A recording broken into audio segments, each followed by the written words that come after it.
Eu quero também trazer uma informação com o Misael Mainetti, porque o deputado federal licenciado Eduardo Bolsonaro afirmou que Donald Trump dispõe de uma gama de possibilidades para ampliar as retaliações contra Alexandre de Moraes. Vamos então com o Misael Mainetti e, de acordo com o parlamentar, quais seriam essas ampliações, hein, Misael? Bem-vindo. Ele está cheio de expectativas ou de saberes do que Donald Trump deve fazer nos próximos dias. Boa tarde para você, Evandro, e para todo mundo que acompanha o 3 em 1. O deputado licenciado Eduardo Bolsonaro diz que Donald Trump tem uma gama ainda de coisas para fazer, como continuar com o tarifaço, por exemplo, e ainda sancionar mais autoridades brasileiras, como a esposa do ministro Alexandre de Moraes, do STF. Essa declaração foi feita ao Financial Times, o jornal britânico, nesta segunda-feira, e ali ele fala o seguinte: de acordo com Eduardo Bolsonaro, o ministro Alexandre de Moraes ele já teria esgotado suas opções com os decretos, ou melhor, com a decretação de prisão domiciliar ao ex-presidente Jair Bolsonaro do PL na semana passada, depois daquele descumprimento da medida cautelar. E aí ele abre aspas dizendo o seguinte: acredito que poderia haver uma forte resposta aqui dos Estados Unidos, talvez sancionando a esposa de Moraes, que é seu braço financeiro. Talvez uma nova onda de revogação de vistos dos aliados, fecha aspas. Então ele fala em tarifaço, em nova revogação de vistos e também em sancionar a esposa do ministro Alexandre de Moraes. Agora, será que isso é chumbo trocado? Porque na semana passada, ou melhor, no mês passado, Eduardo Bolsonaro havia reclamado que a esposa dele, Heloísa Bolsonaro, teve as contas bloqueadas pelo ministro Alexandre de Moraes. Ele até disse que não houve justificativa legal para fazer isso. Ele também chamou o ato de arbitrário, esse ato ordenado por Alexandre de Moraes. Agora, quando ele fala, que não existem mais opções, no sentido de que depois que houve ali, o pedido de prisão domiciliar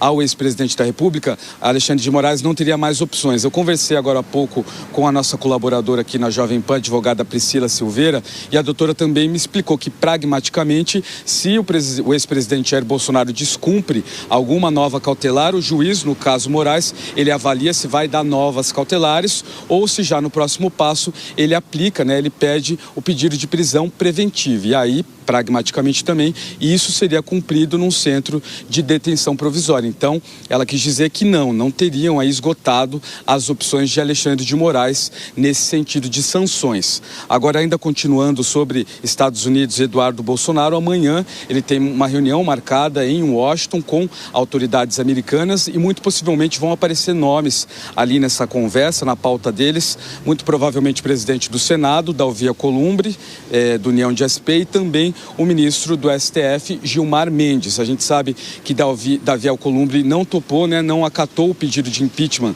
de Alexandre de Moraes, recebeu até uma ligação do advogado de Donald Trump, então seriam nomes ameaçados, o de Alcolumbre e também o de Gilmar Mendes. Amanhã a gente vai tentar ter alguns bastidores dessa reunião que acontece nos Estados Unidos com Eduardo Bolsonaro e também com autoridades americanas. Evandro. Obrigado pelas informações, Misael Mainetti. Um abraço para você. Agora, às 5h48, quem nos acompanha pela rádio, aquele último intervalo aqui no 3 em 1, já espero vocês. Nas outras plataformas seguimos. Alangani, já era esperada uma ampliação da sanção, inclusive atingindo a família de Alexandre de Moraes? Sim, era esperado, atingindo a família, pode atingir demais ministros, pode atingir também presidente do Senado e, por enquanto, da maneira pela qual a sanção foi aplicada, não atinge ainda o sistema financeiro do Brasil internamente. O que eu estou querendo dizer? O ministro pode fazer um PIX, mas essa lei ela pode escalar se, a fase 2, se entenderem que o banco mantém... O banco pertence ao SWIFT, por exemplo, ou seja, então ele tem relações com os Estados Unidos. E a fase 2 seria, inclusive, proibir a utilização do PIX. Caso contrário, quem é que vai pagar a multa? O banco. E a multa não é pequena. Então, de fato, existem sim sanções adicionais que podem ser aplicadas, Evandro. Ô Zé Maria Trindade, e a gente percebe Eduardo Bolsonaro se colocando como um protagonista desses avisos. Isso, obviamente, mantém a corda esticada. E você entende que já se transformou numa estratégia política de não retorno de Eduardo Bolsonaro? Não há qualquer possibilidade de concessão nesse tema? É só esticando a corda e avisando: olha, a situação vai piorar? O que ele pode fazer a partir de agora é se vingar do ministro Alexandre de Moraes. Eu acho desnecessário, eu tenho insistido, todo mundo coloca o ministro Alexandre de Moraes, mas eu acho que é o Supremo. Todas as decisões dele são referendadas no plenário principal do Supremo e no plenário da primeira turma, né? Não vejo possibilidade e há muito tempo ele passou desse chamado ponto de retorno, né? Se ele voltar ao Brasil, ele vai ser processado e talvez preso, condenado e preso. Ninguém sabe a velocidade disso. Então, ele sabe disso, o Eduardo deu entrevista dizendo que vai ficar sem voltar ao Brasil décadas, ele tem consciência disso, né? E eu acho muito estranho, porque eu não vejo, eu converso com algumas pessoas, alguns deputados, até aliados, né? Que não vê assim, uma luz no fim do túnel, uma saída, uma possibilidade de se resolver se vingando do ministro, do juiz que vai julgá-lo, né? Não vejo essa possibilidade. Por outro lado, o governo Donald Trump, ele acaba ali na frente, né? Ele não pode mais ser reeleito. E é muito perigoso acontecer uma reversão da política nos Estados Unidos e mandarem o Eduardo de volta. Então, eu acho uma estratégia muito arriscada, mas eu também entendo que não restou muito a ele a não fazer esse tipo de movimentação, não. Isso está sendo entendido como ameaça, e ameaça inclusive ao presidente do Senado, que já falou para senadores lá que não vai aceitar ameaça para votar essa anistia, né, que tem dificuldades na Câmara e no Senado. Fala, Fábio Piperno, como é que você avalia mais essa, digamos assim, iniciativa de Eduardo Bolsonaro? Eu acho que o jurista Eduardo Bolsonaro, aquele que, enfim, participando até de programas com a gente, que dizia que não sabia se o presidente Lula seria empossado, repetia isso reiteradas vezes. Eu acho que realmente ele está muito jovem para pensar nessa possibilidade que o Zé aventou de não retornar mais ao Brasil, né? Ou, enfim, se arriscar, correr o risco de ser preso. Até porque tem ministro da Suprema Corte que vai continuar no STF por mais de 20 anos. E aí tem uma outra coisa, até emendando naquilo que a Simone Tebet falou. A inflação dos alimentos, ela costuma ser cruel para qualquer governo. E lá nos Estados Unidos também vão ocorrer o ano que vem as midterms, as eleições parlamentares. A maioria republicana hoje na Câmara, ela é muito apertada, de 220 a 215, e as pesquisas apontam um grande momento de impopularidade para os republicanos. Então, é bom ficar de olho nisso. E outra coisa, o autor da lei Magnitsky, que fala toda hora com veículos brasileiros, disse que o ministro Alexandre de Moraes vai ganhar o processo lá. Ele disse que a aplicação da lei, e veja, é o mentor, o cara que criou o texto. Segundo ele, a aplicação da lei contra o ministro Alexandre de Moraes é algo absolutamente ilegal. Ô, Bruno Musa, eu quero saber a tua avaliação sobre esses avisos que têm sido dados pelo deputado Eduardo Bolsonaro.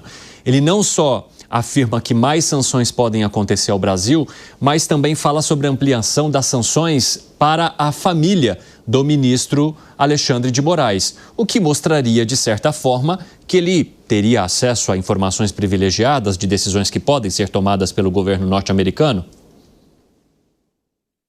Bom, acho que já ficou claro que a interlocução dele é extremamente relevante lá dentro, né? O governo brasileiro não conseguiu sequer um telefonema e ele foi chamado essa semana para falar lá dentro da própria Casa Branca, para ser, digamos, uma ponte entre os fatos ocorridos aqui no Brasil, claro que sob sua perspectiva, e repassá-los para lá, mostrando que é um interlocutor, obviamente, de confiança. Mas, na verdade, hoje em dia sobram provas de tudo o que aconteceu, relatórios e coisas que estão saindo por aí, que obviamente comprovam que em muitos casos os excessos praticados foram assim grotescos, gigantescos aqui no Brasil. Então, claramente a gente vê que o que foi falado até o momento, em um pouco maior ou menor grau, ele vem acontecendo.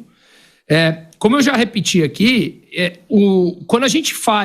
quando eles fazem determinadas ameaças, elas muitas vezes são mais poderosas do que o ato em si. Porque essas ameaças fazem que muitas vezes eles coloquem um freio. Estava saindo agora, por exemplo, um jornal de grande circulação aqui analisando que outros ministros do STF pediram ao Alexandre de Moraes que ele coloque um pouco no pé no freio de suas próprias decisões. Isso, para mim, é incabível. Ora, se alguém segue a lei como ela deve ser seguida, que tipo de freio você deve colocar? Então, há uma clara responsabilização da parte dos outros ministros no Alexandre de Moraes no excesso que está sendo praticado.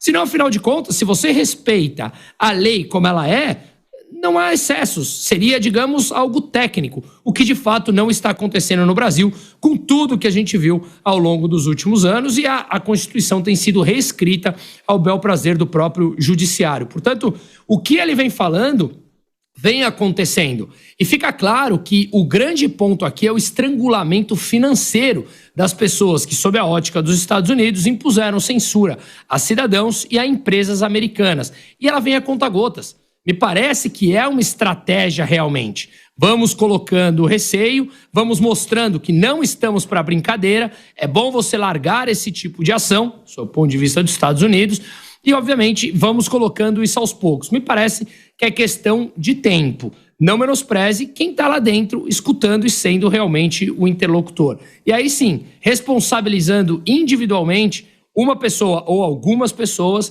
que praticaram todos os excessos ao longo dos últimos tempos.